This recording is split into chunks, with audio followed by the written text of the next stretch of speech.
على عباده الذين اصطفى أما بعد فأعوذ بالله من الشيطان الرجيم بسم الله الرحمن الرحيم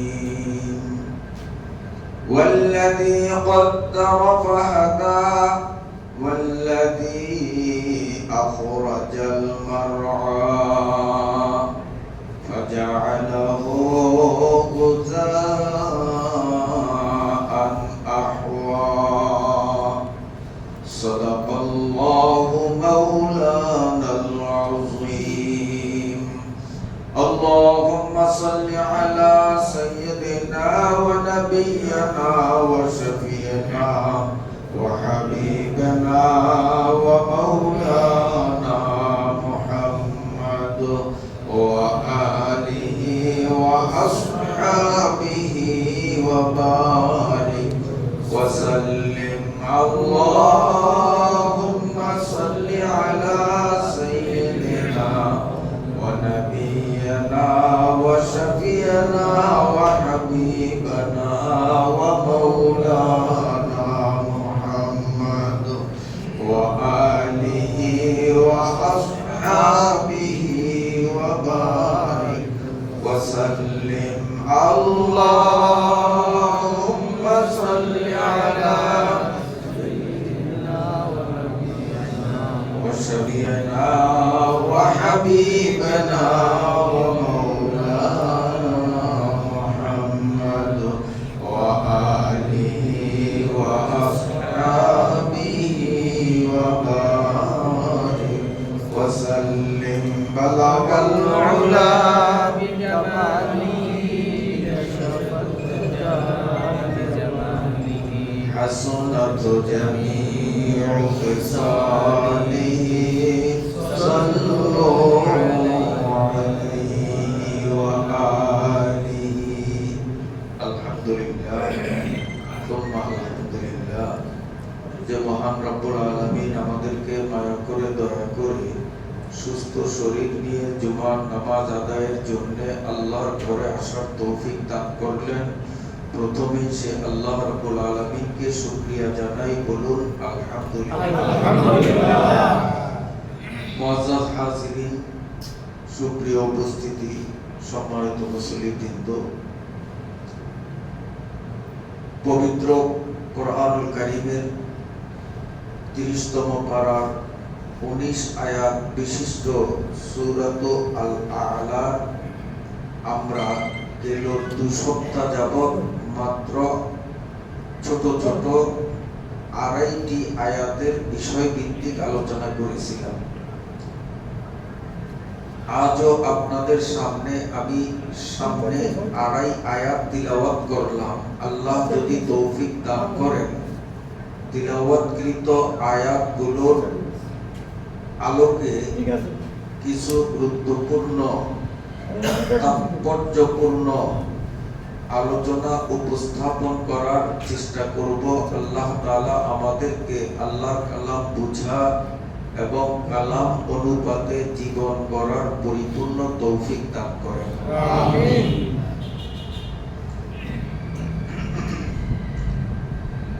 প্রথমে আল্লাহ নবীজিকে এবং তার মাধ্যমে দুনিয়ার সমস্ত মানুষকে নির্দেশ প্রদান করলেন, মহান প্রভুর পবিত্রতা বর্ণনা করো।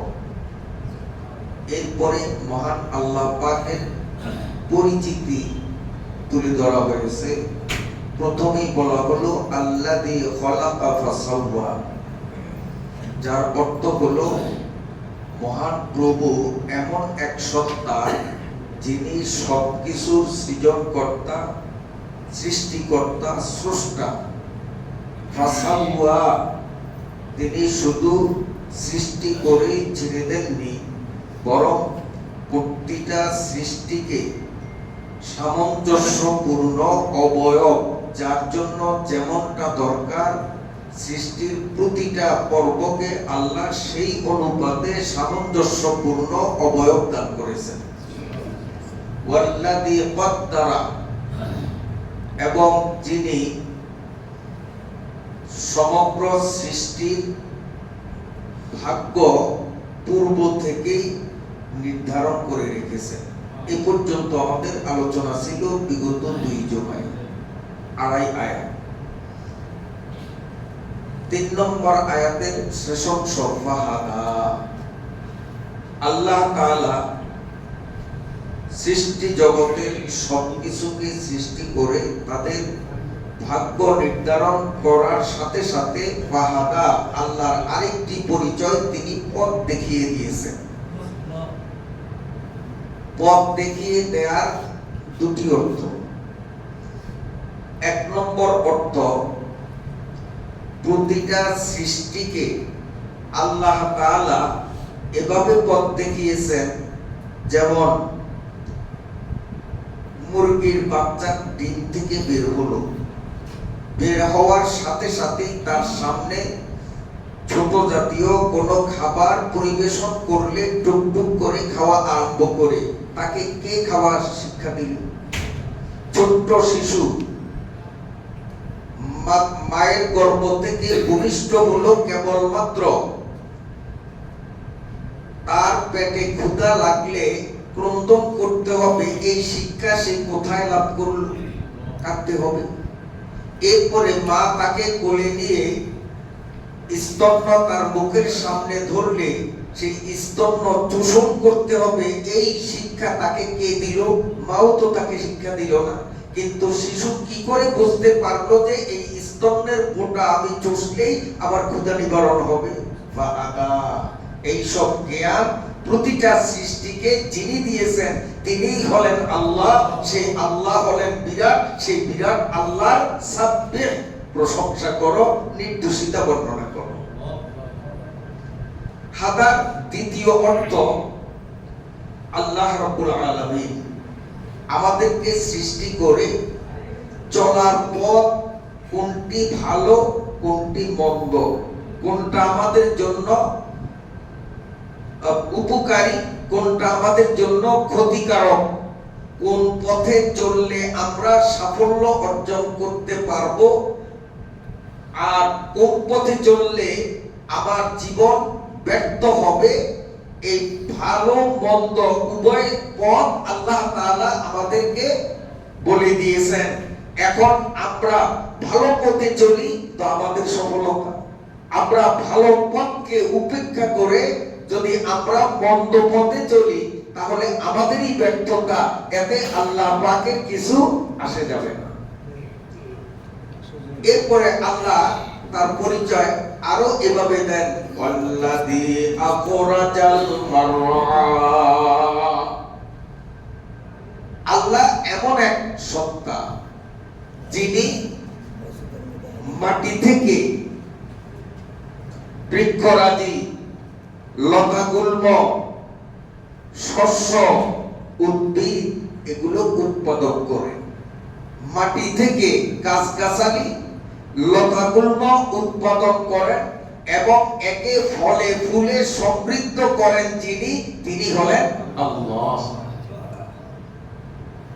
আমরা সাধারণত দেখি যত বড় শক্ত জিনিস হোক, শক্ত কাঠের টুকরা, লোহার টুকরা, মাটির মধ্যে যদি পুঁতে রাখি, মাটির আর্দ্রতায় ওটা আস্তে আস্তে অল্প সময়ের মধ্যেই অস্তিত্বহীন হয়ে যাবে, পচে যাবে, গলে যাবে, তাকে আর খুঁজে পাওয়া যাবে না।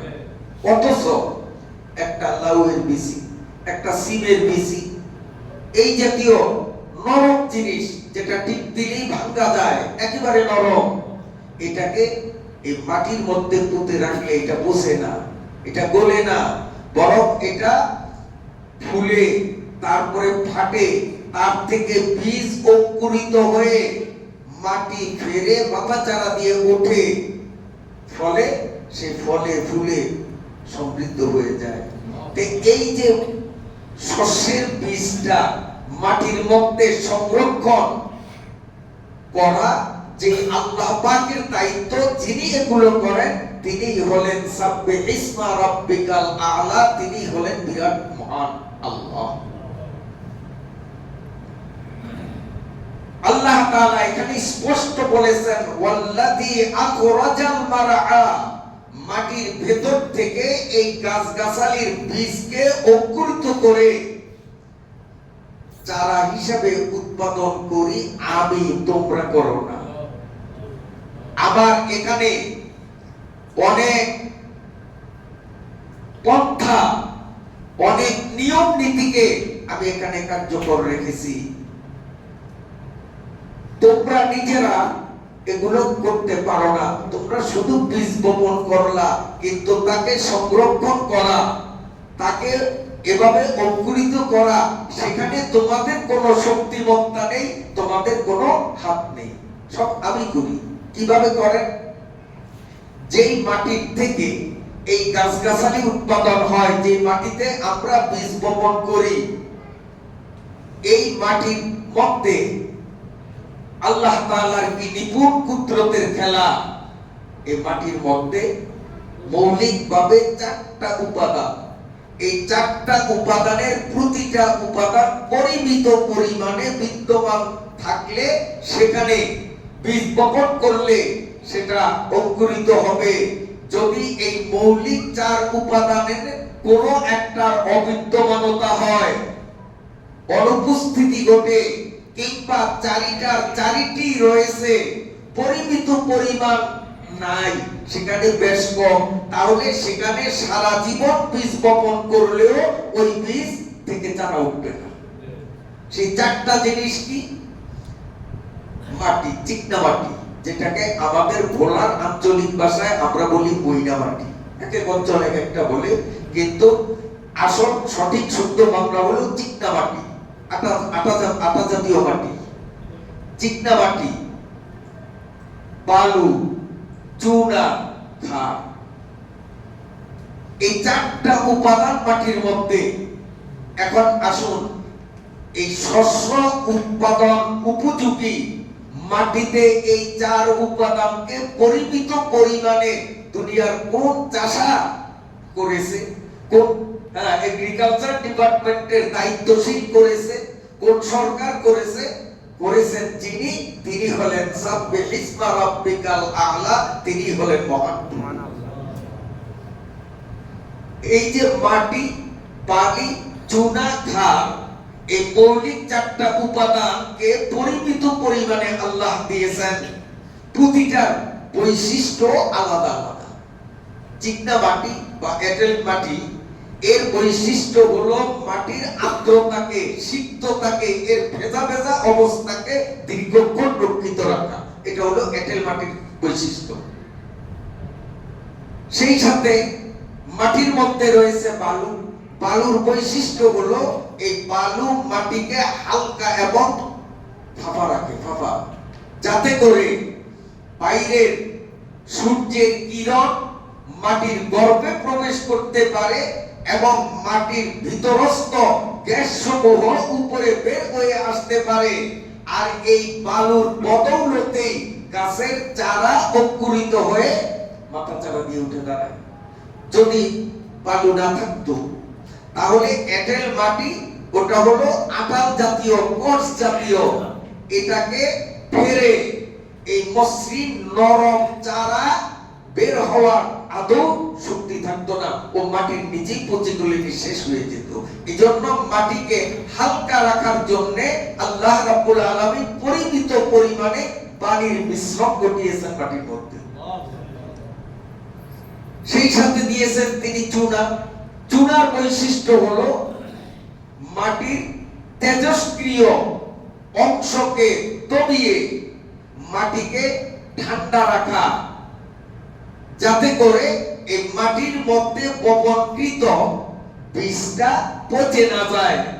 এই বীজকে সংরক্ষণ করার জন্য আল্লাহ রাব্বুল আলামিন এই মাটির ভিতরে চুনার পরিমাণও পরিমিত নিয়মে আল্লাহ তাআলা দিয়েছেন। যদি শুধু চুনার মাত্রা যদি বেশি হতো, পরিমাণে যদি চুনা না থাকতো, তাহলে মাটির তেজস্ক্রিয় অংশ খাওয়া হতো না, ফলে বীজ নষ্ট হতো। আসলে যদি চুনার পরিমাণ পরিমিত পরিমাণের চেয়ে বেশি হয়, তাহলে মাটির ভেতরকার লোহার অংশকে খেয়ে এই চুনা মাটিকে নির্জীব এবং অকেজ বানিয়ে দিত। ওই মাটিতেও কোন রকমের শস্যাদি বীজ বপন করলে তা চারা হতো না। আল্লাহ রাব্বুল আলামিন এজন্যই বলেন ওয়াল্লাযী আখরাজাল মারআ, এই শস্যাদি উৎপাদন আমি আল্লাহই করি, এর পেছনে সব দায়িত্ব আমাদের, তোমরা শুধুমাত্র বীজ বপন করো, বাকি কাজ আমি আল্লাহ রাব্বুল আলামিনের হাতে। সুবহানাল্লাহ। আসুন এই যে মাটি 4 উপাদানের মাধ্যমে শস্য উৎপাদনের উপযোগী করে যে আল্লাহ রাব্বুল আলামিন তৈরি করলেন, এবং এতে আমরা গাছগাছালির চারা বপন করি, বীজ লাগাই, এগুলো উৎপাদন হয়। যখন এগুলো মাথা চারা দিয়ে উপরে ওঠে, আধুনিক দর্শন বলতেছে এই গাছগাছালি, তরুলতা, শস্যাদি এগুলারও আলাদা স্বতন্ত্র একটা জীবন আছে। আমাদের ন্যায় এই গাছগাছালিরও আহার বিহার, রোগ চিকিৎসা, বংশ প্রজনন এগুলো ওদেরও আছে। আজকে এই 20 শতাব্দীতে বিজ্ঞানীরা এই বৃক্ষের উপর গবেষণা করে এমন এক যন্ত্র আবিষ্কারে সক্ষম হয়েছেন, ওই যন্ত্র যদি কোনো গাছের কাছে সেটিং দেয়া হয়, তখন এই যন্ত্রের মাধ্যমে গাছের হাসি কান্না স্পষ্ট মানুষের কানে শুনতে পাওয়া যায়।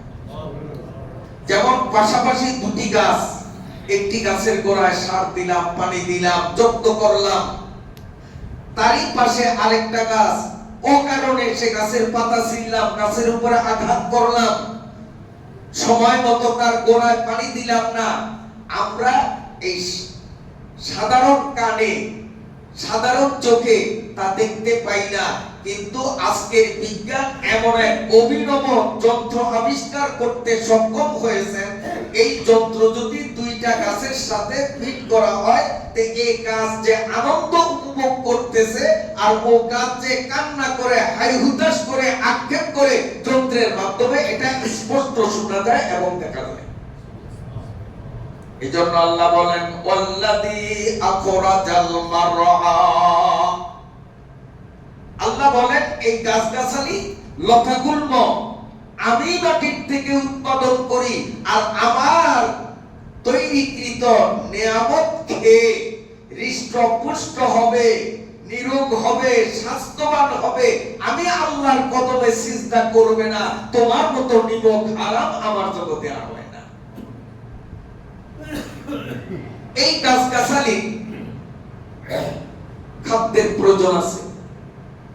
ওদের কি খাদ্য? যেমন আমরা মানুষ বাঙালি, আমাদের মূল খাদ্য হলো ভাত মাছ, ভাতে মাছে বাঙালি আমরা। আবার কোন কোন অঞ্চলের মানুষের মূল খাবার হলো রুটি, ভাত খায়, এটা হলো মুখরোচক হিসাবে, মনের চাহিদা মেটানোর জন্য। যেমন আমরা রুটি খাই মুখরোচক হিসাবে, জরুরতের ভিত্তিতে, নইলে আমাদের বাঙালিদের মূল খাদ্য হলো ভাত। এই গাছগাছালিরও নানা প্রজাতির খাদ্যের প্রয়োজন। তার সকল খাদ্য সমূহের মধ্যে প্রধানতম খাদ্য যেটি, এই খাদ্যের নাম হলো নাইট্রোজেন। এটা একটি গ্যাস।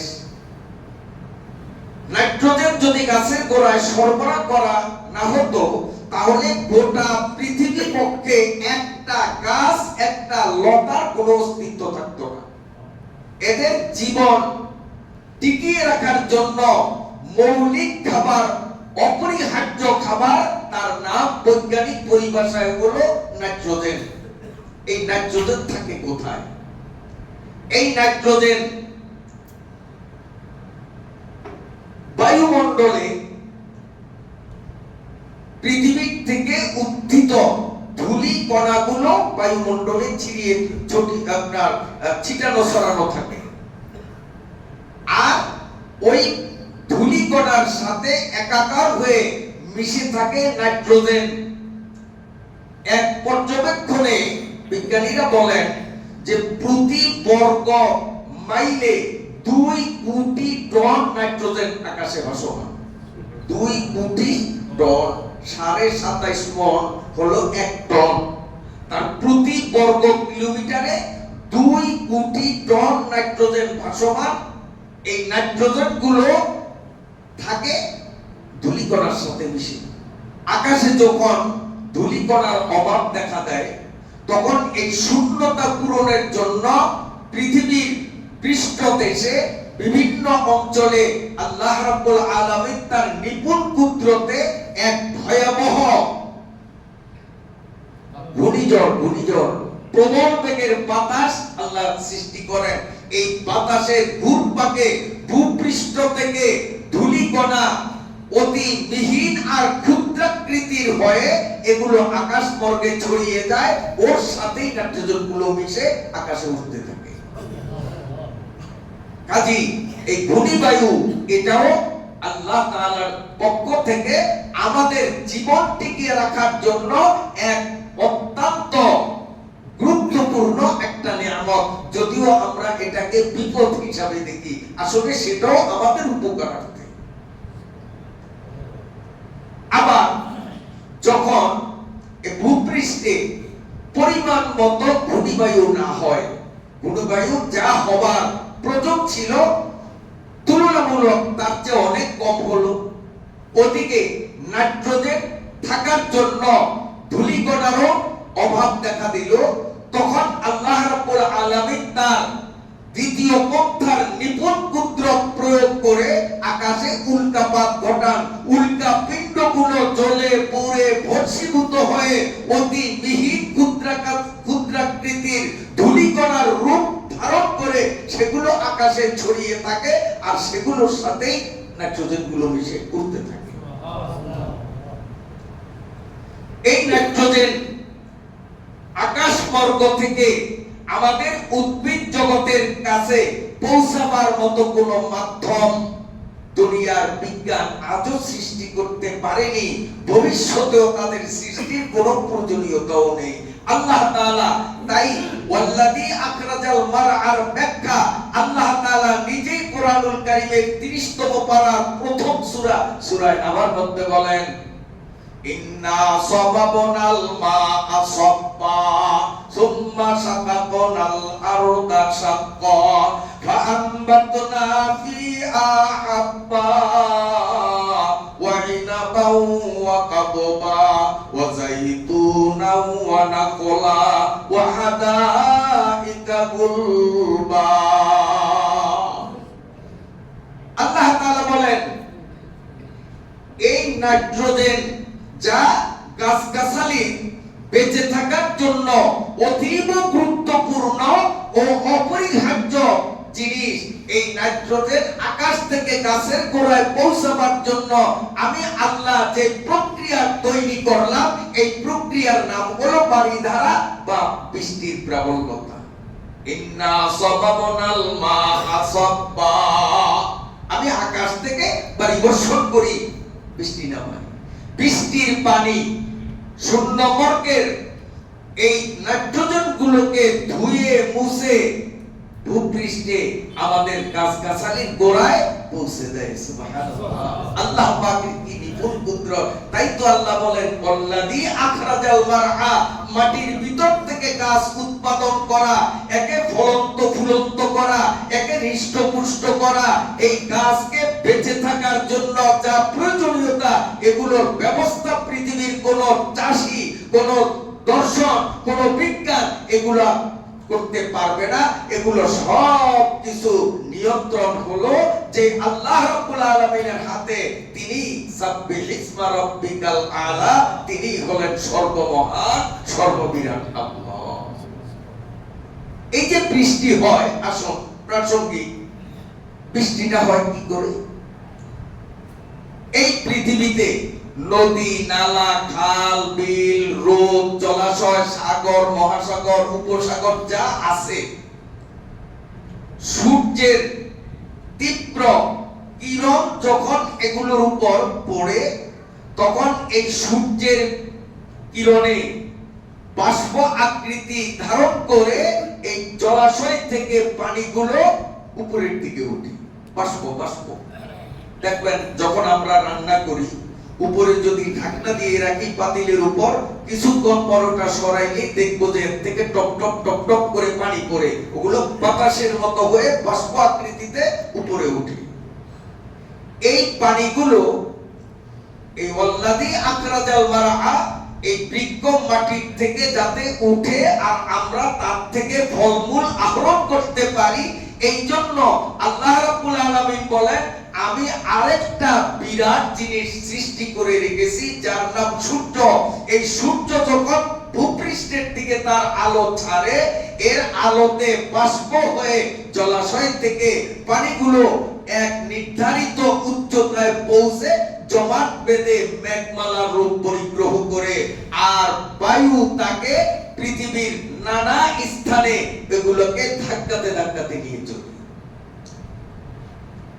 আল্লাহ আমাদের এই গাছগাছালিকে টিকাবার জন্য সূর্য ব্যবস্থা করেছেন, ওর কিরণের মাধ্যমে বাষ্প করে পানি উঠান। এখন মজার ব্যাপার হলো, এই বাষ্প শুধু আমাদের পরিচ্ছন্ন পুকুরের পানিতেই হয় না, এই বাষ্প এভাবে পরিষ্কার নির্মল নদীর উপরেই হয় না, বরং মেঘনা নদী যেখানকার পানি আর বালি মাটি মিশ্রিত ঘোলাটে, আবার বুড়িগঙ্গার পানি অত্যন্ত দুর্বিষহ দুর্গন্ধ, লঞ্চে বসে নাক টিপিও আমরা থাকতে পারি না, অসহ্যকর সেই পচা পানিও বাষ্প হয়। সাগরে একবার ভ্রমণে গিয়েছিলাম, তো ওখানে পানি নিয়ে মুখে দিয়ে দেখলাম যে সাগরের পানি এত তীব্র লবণাক্ত যে মুখে ধারণ করা আদৌ সম্ভব না। এই জেলেরা যারা মাছ শিকার করতে সাগরে 1 মাস 1.5 মাস জন্য যায়, এরা দেশের থেকে খাওয়া এবং গোসলের যে পরিমাণ পানির প্রয়োজন এখান থেকে বিশুদ্ধ পানি নিয়ে যায়। কেন? ওই সাগরের পানির লবণাক্ততা এতই যে তীব্র, ওই পানি দিয়ে গোসল করলে শরীর ফেটে যাবে। তো সেই লবণাক্ত পানিও তো বাষ্প হয়। নোংরা পানি, বাথরুমের পানি, অপবিত্র পানি, লবণাক্ত পানি, ভালো পানি সবকিছুই তো বাষ্প আকৃতিতে উপরে ওঠে। তো ওই দূষিত পানিগুলো যদি বৃষ্টি আকারে নামে, তাহলে সব জীবজন্তু মারা যাবে, গাছগাছালি মারা যাবে, পৃথিবী এভাবে বৃক্ষ শূন্য, জীব শূন্য হয়ে যাবে। এজন্য আল্লাহ রাব্বুল আলামিন বলেন, আমি এই ঊর্ধ্বলোকে শূন্য মর্গে একটা কুদরতি ফিল্টারিং যন্ত্র সেখানে বসিয়েছি। আমি ফিল্টারিং করে সমস্ত বর্জ্যগুলোকে উপরে আউট করে নির্মল, স্বচ্ছ, বিশুদ্ধ, উপযুক্ত যেই পানি, শুধু সেই পানিটাকেই বৃষ্টি আকারে পৃথিবীতে পৌঁছে। সুবহানাল্লাহ। আল্লাযী আখরাজাল মারআ, গাছের ফল খাও, এই ফলটা কিভাবে আসে বলতে দেখো, আমি কিভাবে তোমার কাছে ফল পৌঁছাই। মহতারাম হাজিরিন, আমাদের প্রধান খাদ্য হলো ভাত খাই। এই ভাত হয় চাউল থেকে, চাউল হলো ধান। তো ধান আমাদের প্রধান শস্য, খাবার জাতীয় মধ্যে 1 নম্বর। তাই বলে সরাসরি ছাগলের মতো যদি ধান খেতে আরম্ভ করি, তা আমাদের জীবন কিন্তু ধরে রাখা যাবে না, মারা যাবে। এটাকে প্রসেস করতে হবে, চাউল বানাতে হবে, রান্না করতে হবে, এরপরে খাবো। যদি কাঁচা চাউল খাওয়া শুরু করি, তাও ডায়রিয়া হবে, মারা যাব। এটাকে প্রসেস করতে হয়। বৃষ্টির পানির সাথে আগত নাইট্রোজেন গুলো সরাসরি যদি গাছকে খেতে দেয়া হতো, তাহলে পৃথিবীতে কোনো গাছ থাকতো না, কোনো লতা থাকতো না, কোনো রবি শস্য থাকতো না, সব মরে যেত। প্রসেসিং করে যদি তাকে খেতে দেয়া না হয়, তাহলে সবগুলো মরে যাবে। এজন্য আল্লাহ রাব্বুল আলামিন এই প্রসেসিং করার জন্য কি গুরুত্বপূর্ণ এবং কুত্রুটি ব্যবস্থাপনা করেছেন, এই সমস্ত আয়াতগুলোর উপরে গবেষণা করে আজকের 20 শতাব্দীর বিজ্ঞানীরা কোরআনের সামনে মাথা অবনত করে তারা বলতেছেন যে আমরা অতি সূক্ষ্মদর্শী যন্ত্র দূরবীনের মাধ্যমে আমরা এইভাবে গবেষণা করে দেখলাম প্রতি অর্ধ শতাক মাটির মধ্যে আল্লাহ রাব্বুল আলামিন 150 কোটি ব্যাকটেরিয়া, 3 কোটি 15 লক্ষ প্রোটোজোয়া, 2 কোটি 10 লক্ষ স্পঞ্জ কীট, এই ব্যাকটেরিয়া, প্রোটোজোয়া, স্পঞ্জ কীট নামে 3 ধরনের অতি ক্ষুদ্র আকৃতির পোকা আল্লাহ তাআলা রেখেছেন, যেগুলো সাধারণ চোখে দেখা যায় না, এভাবে দূরবীনের মাধ্যমে যান্ত্রিক উপায়ে দেখা যায়। ওগুলো বড় বড় হয় এভাবে যন্ত্রের সামনে।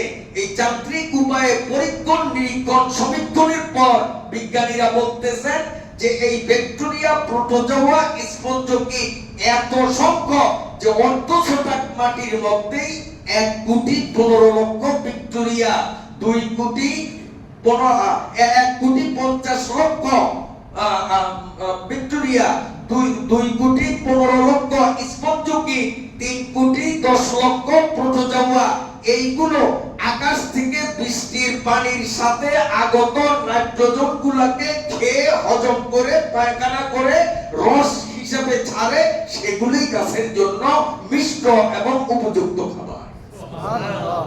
ওয়াল্লাযী আখরাজাল মারআ, আমি আল্লাহ মহান এমন যে তোমাদের জীবন চাঞ্চল্য টিকিয়ে রাখার জন্য মাটির থেকে আমি গাছ উৎপন্ন করতে গিয়ে ব্যাকটেরিয়া, প্রোটোজোয়া, স্পঞ্জ কীট নামে 3 ধরনের পোকা সদা কার্যে নিয়োজিত করে রেখেছি। ও দুনিয়ার মানুষ, এই পোকাগুলো বিজ্ঞানীরা শুধু আবিষ্কার করেছে, অর্থাৎ দেখেছে, বানায়নি। যিনি বানাইলেন তিনিই হলেন আল্লাহ, তিনি হলেন আল্লাহ। মুহতারাম হাজিরিন, এজন্য আল্লাহ বলেন ফাজআলাহু গুসাআন আহওয়া। আরেকটু ব্যাপার বুঝতে হবে, মাঝে মধ্যে বজ্রপাত হয়, যেটা আমাদের আঞ্চলিক ভাষায়, ভোলার আঞ্চলিক ভাষায় বলি ঠাডা পড়ছে। ঠাডা পড়ছে, এই যে আকাশ থেকে বজ্রপাত হয়, এই বজ্রপাত আল্লাহ পাকের এক নিয়ামত, এটা আল্লাহর গজব না। কেমন? আপনার কালের চক্র ঘূর্ণনে পৃথিবী ভূপৃষ্ঠ যখন রোগাক্রান্ত হয়, গর্ভধারণে অক্ষম হয়, এতে গাছগাছালি বীজ বপন করলে ওই বীজ অঙ্কুরিত হবে না, হলেও যারা বাঁচবে না, কারণ মাটি রোগাক্রান্ত। মানুষের যেমন রোগ চিকিৎসা, এইভাবে মাটিরও রোগ চিকিৎসা আছে। মাটি যখন রোগাক্রান্ত হয়, এভাবে বীজ অঙ্কুরিত হওয়ার পরিবেশ যখন নষ্ট হয়, এর সুচিকিৎসা, কার্যকর চিকিৎসা হলো এই বজ্রপাত। আল্লাহ তাআলা মাঝে মধ্যে আকাশ থেকে বজ্রপাতের আঘাতে পৃথিবীর শিরা উপশিরাকে প্রাণবন্ত করেন, পৃথিবীকে আবার গর্ভধারণের জন্য চপলা চঞ্চলা নারীর মতো আল্লাহ তাআলা প্রস্তুত করেন। তিনি বলেন ওয়াল্লাযী আখরাজাল মারআ, ওরে বান্দা চিন্তা কর, তোর দুমুঠো খাবারের জন্য আমি রব্বুল আলামিন কত নিপুণ ব্যবস্থাপনা তোর খাবারের পিছনে করলাম। আমি তো এগুলো করি, এরপরও আমারে কেন মানবি না? সুবহানাল্লাহ, সুবহানাল্লাহ। আল্লাহ পাকের কত ক্ষুদ্র বলেও শেষ করা সম্ভব নয়। আসেন, এই যে গাছের গোড়ায় আমরা গোবর দেই, ছাই দেই, তারপরে প্রাণীর পশম, রক্ত, বর্জ্য, এগুলো গাছের গোড়ায় দিলে গাছ হৃষ্টপুষ্ট হয়, মোটা তাজা হয়, ফলন ভালো হয়। কারণ হলো যে এই যে জিনিসগুলোর কথা বললাম, রক্ত, তারপরে প্রাণীর বর্জ্য, পশম, তারপরে গোবর ইত্যাদি, এগুলোর মধ্যে পর্যাপ্ত পরিমাণে নাইট্রোজেন থাকে, নাইট্রোজেন তৈরি হয়। এই জন্য এগুলো গাছের গোড়ায় দিলে গাছের প্রধানতম খাদ্য নাইট্রোজেনের ব্যবস্থা হয়। তো এখন এই যে গোবর, পশম, পঞ্চ, এগুলোর মধ্যে নাইট্রোজেন দুনিয়ার কোন বিজ্ঞানী তৈরি করলো? কে তৈরি করেন? আল্লাহ রাব্বুল আলামিন তৈরি করেন।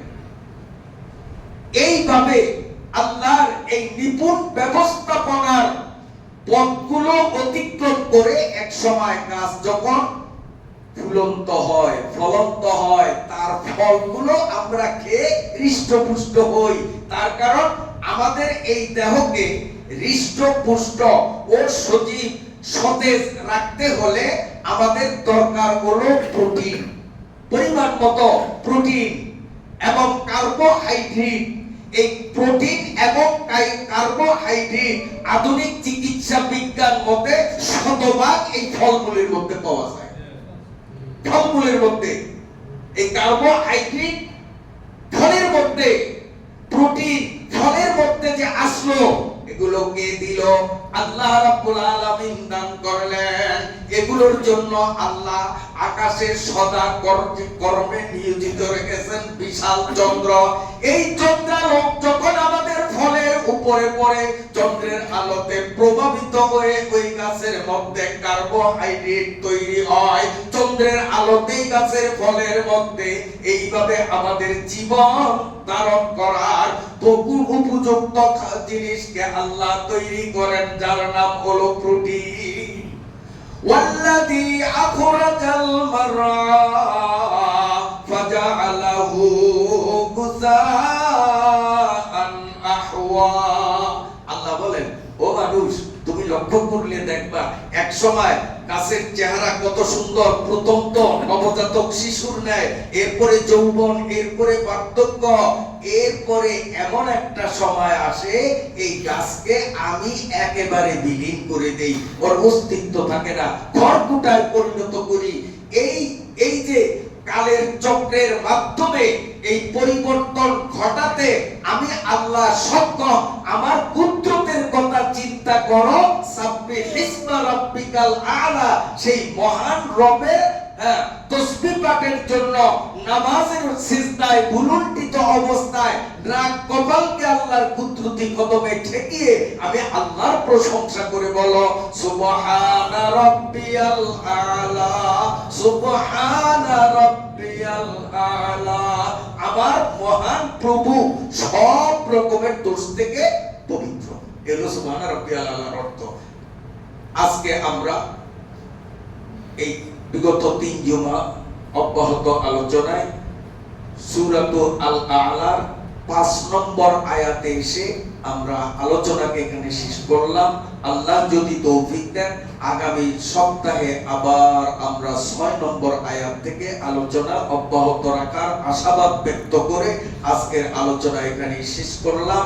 ওয়া আখিরু দাওয়ানা আলহামদুলিল্লাহি রাব্বিল আলামিন।